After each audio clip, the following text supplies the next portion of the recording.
پورته سئ ټپوسانو خو سره قرمس ولا طیله بدایاست پورته سئ د کومې خوا بیا سر سو ته څنګه یې زما ولاکه سترګې خلاصېږي مننه ناری را تیار کړي پنډوسه بیدارې وکړه څه زه ورېنداره یم دا د ښځو کارونه تی په ما کوي زه ولاړ سه کار وکړه برو پاڼې خو هم نسته سزا در ویښوم هغه ستا کار دی وسه د توت پاڼې راوړه کې واچوه ای ولاکه زه مخ پرېولم یخې دي او دا صحیح په دا ټوکر باندې به غوږونه مخ به زه صفا کړم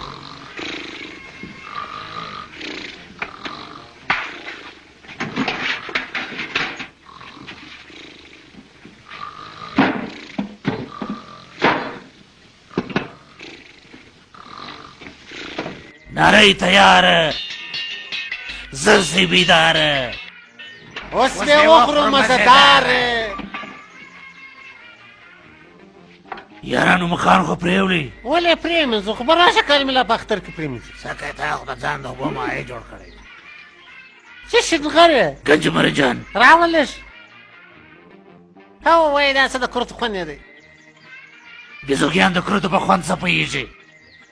دغه هم خبرې زده کړې هلئ درغلی خپله مشتغله سندر ورسه را پر بارش مې درسې الخود ما په بالش لچر که درست کړي درست کړي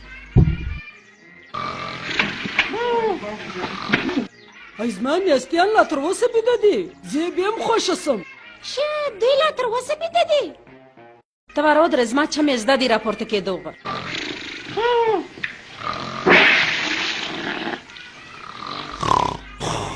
والله نورې برابر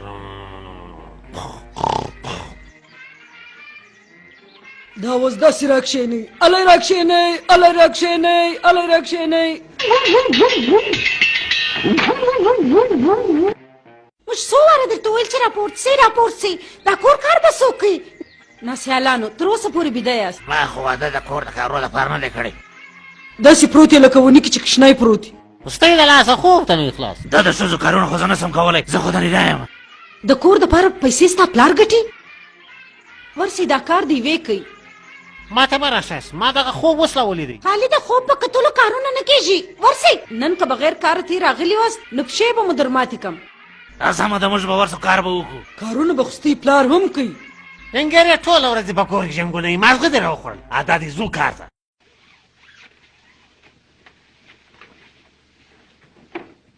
راواخلې خپلې خولیانې ورسره مچارې درځغلی بیداره سه بس نو ولاړو دوايو ډېر راپسې کوئ ما پسې دوایې مه کوه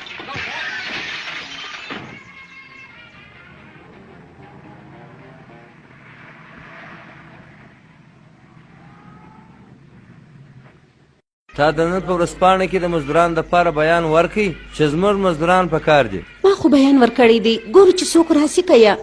تا چې کوم بیان ورکړی دی ما ته نه ښکاري چې خلک دې راسي زما اوس خلک په کار دي چې راسي دا زما شیان خرڅ کړي دا زموږ غوندې خلکو ته ضرورت لري درځئ چې ورسو سر دې په خلاصو ښه مزدوران مې په کار دي سلام علیکم صاحبه موږ ډېر د کار خلک یو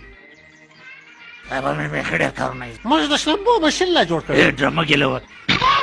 صاحبه دی که څه درواغ نه وایي ځوانانو تاسو په خبر یاست په د بوتل بټکي کې څه شربت. دي دا دوا ما ډېره په خواري جوړه کړې ده دا داسې شی دی چې زوړ شی هم ځوانوي برایډو یې نوم دی پوه سوم پوه سواست بیا خو به دا دوایي زه ټول زاړه شیان نه وي کوم ما زور مشتره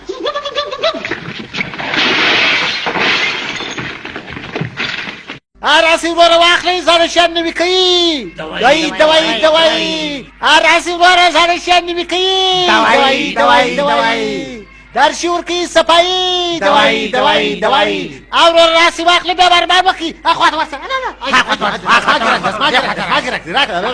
یاره دا بوی ډېر ناولده نه دی بیا کړو دا شیان صفا کړي زما په خیال دا د ګوټو پالیش دی نه له دا تر اوسه پورې مې شیان خرڅ کړي دي نو بیا واسي په بازار کې دا هم خرڅ کوي راني